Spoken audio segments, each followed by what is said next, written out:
The story opens in a dimly lit room.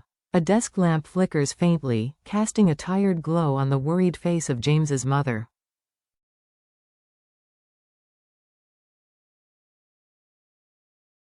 Her trembling hand grips the phone, her voice sharp with fear and grief. Why was my son fired? What is so wrong about him loving a single mother?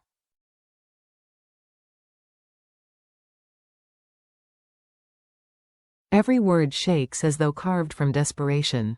On the other end of the line, James's father answers with a voice as cold as iron.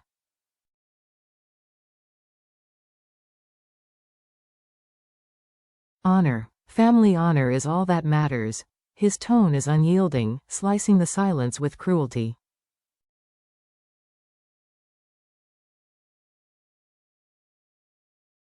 James's mother pleads, her voice breaking as she speaks of Nhi, the sweet child who had captured James's heart, and of Diep, the woman who stood by him with quiet devotion.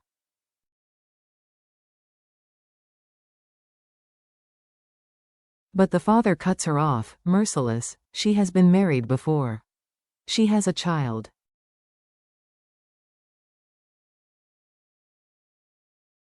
I will not allow it. The weight of his rejection crushes her. Her hand shakes around the phone, her words slipping into helpless pleas.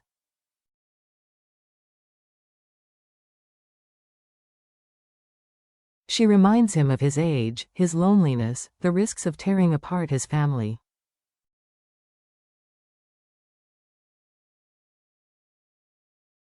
Yet he remains unmoved, his pride a wall of stone.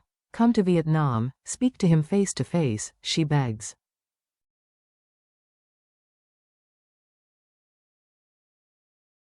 But his answer is swift, cruel. I have meetings. I will not come. The line clicks dead.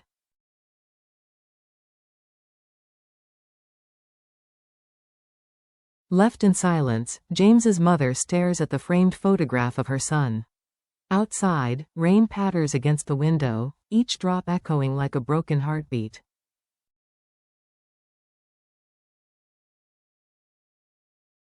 Shadows crawl across her face as a single question hangs in the air. Honor or love, what is worth more?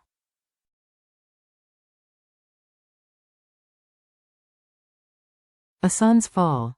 Neon lights blaze across the restless streets as James stumbles down an alleyway, flanked by friends whose laughter fades into uneasy silence.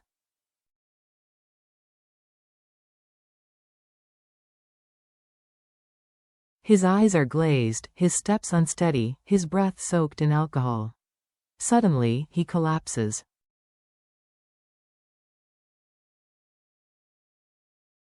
The sound of shattered glass echoes into the night. Call an ambulance, one of his friends shouts.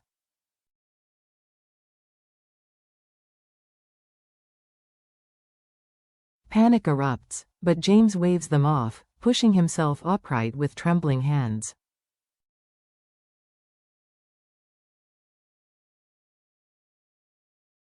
No need. I'm just drunk, he mutters, voice raw and broken. But it isn't the alcohol weighing him down, it's the collapse of his world.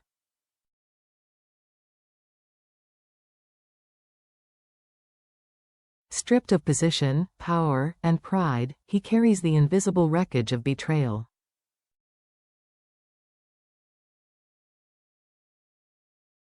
His father's rejection burns deeper than any wound. As his friends linger with concern, James forces a hollow laugh.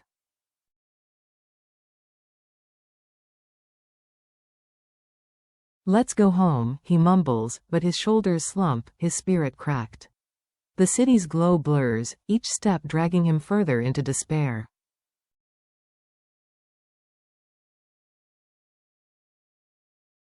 Diep's quiet battle. Elsewhere, Diep sits under the sterile hum of fluorescent lights in a cramped office.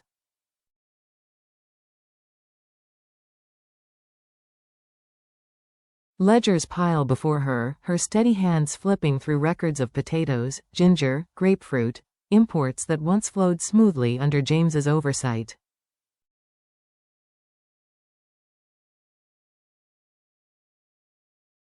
The young master hasn't checked these in weeks, a manager says cautiously. Sadness flickers across her face.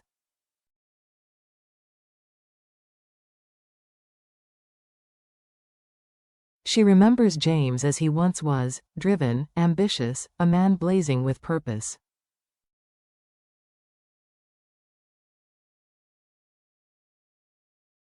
Now, his fire is dimmed, smothered by his father's cruelty. Later, driving home as the sun sets in crimson streaks, her car's fuel gauge flashes red.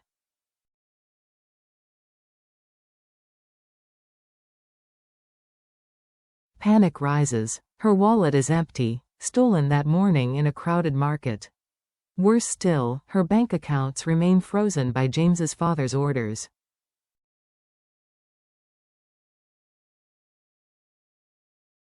She grips the steering wheel tight, her breath shallow. "Mom, could you transfer me a little money for gas?" she whispers into the phone, her tone calm though her hands shake.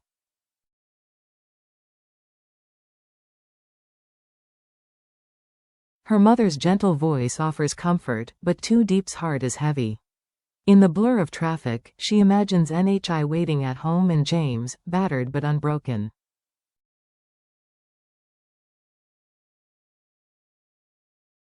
Their lives have shrunk into daily survival, each day a trial of endurance. Yet, determination steals her.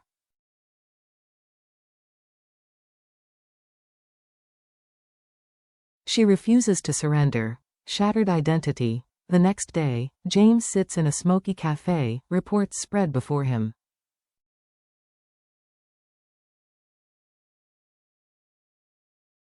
"What's the progress on Tan Min?" he asks an employee, his tone sharp despite exhaustion.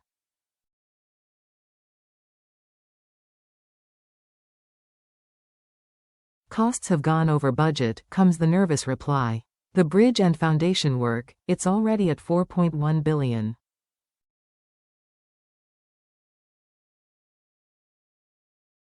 We estimated 3. James's jaw tightens. Precision matters now more than ever. Every detail has to be perfect.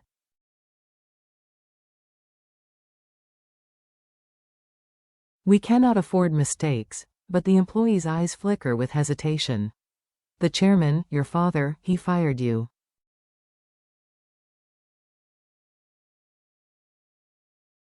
"We can't take orders from you anymore." The words gut him. His hand trembles as he lowers his coffee cup.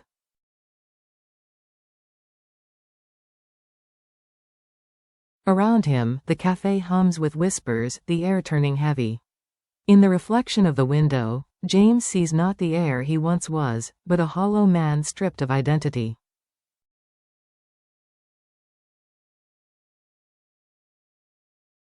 "I'll talk to him," he mutters weakly, though even he doesn't believe it.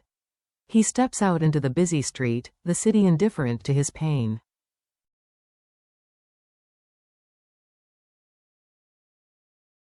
His reflection disappears into the crowd, swallowed whole. A home reduced, a love strengthened.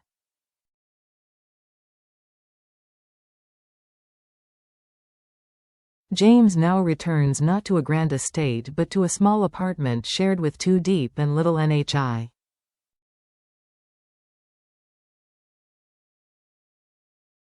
The once proud heir fumbles with a modest wooden key. Inside, warmth greets him. Diep at the stove, Nyi's laughter filling the air.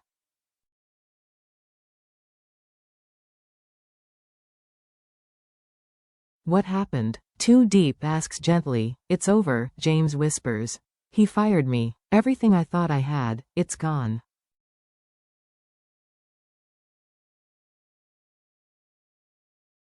Silence grips the room until Diep steps forward, her hand firm on his arm. "You haven't lost everything."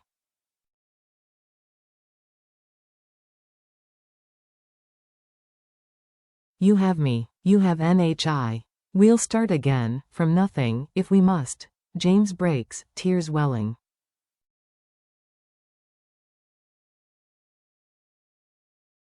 "But I can't give you the life you deserve. We don't need his wealth," Diep replies, her eyes burning with resolve.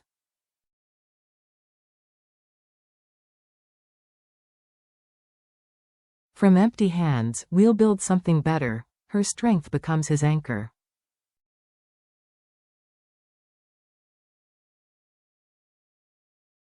Their embrace glows in the dim kitchen light, fragile but unbreakable. The hardest chapter.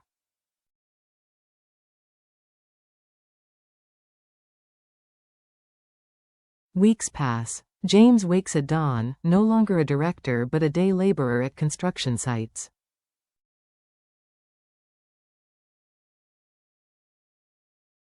Soft hands blister, muscles burn, yet he works tirelessly, each drop of sweat proof that he can stand without his father's empire.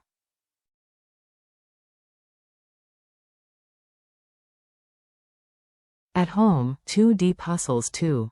Frozen accounts force her into survival mode, selling small goods, cooking meals for delivery, stretching every coin.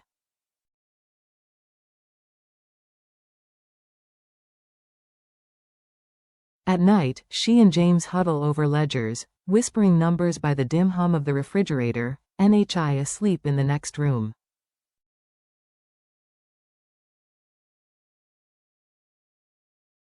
Their love becomes both shield and weapon. But the world outside is merciless. Rumors spread. The fallen heir, stripped of power, cast aside by his own blood.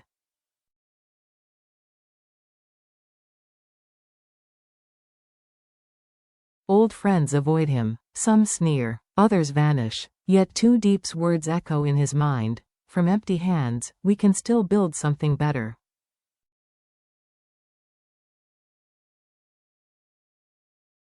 The lingering shadow. One evening, James returns soaked in rain, groceries clutched tight.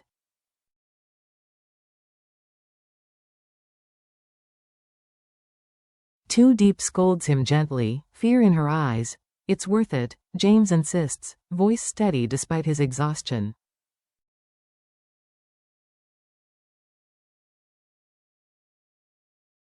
Every ache, every drop, it's worth it. For us. For you. For NHI. Their apartment, with its peeling paint and worn furniture, feels richer than any mansion.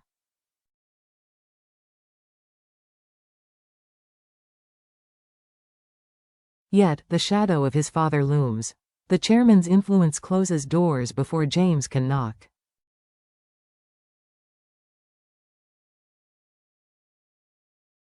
Opportunities vanish like smoke. Lying awake at night, James whispers, maybe he was right.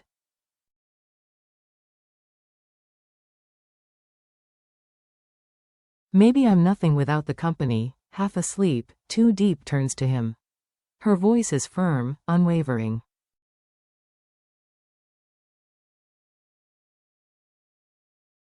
You were never nothing. He may strip you of titles, but not of who you are. You're stronger than you think.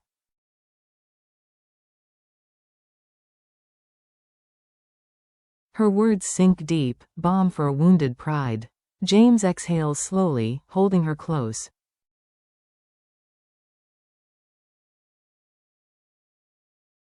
Not an ending, but a beginning.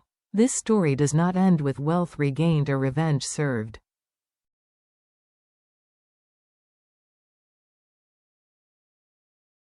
Not yet. Instead, it lingers on a simple image. James and Diep sitting side by side, their hands intertwined, facing the storm together.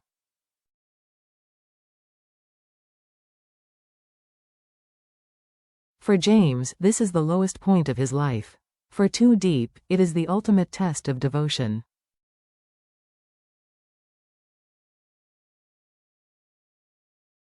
But together, they are not just surviving, they are laying the foundation for something new, something stronger than titles or money.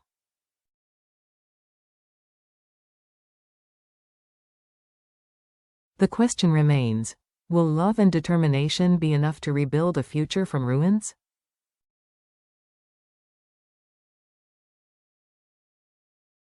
The answer lies in the days yet to come.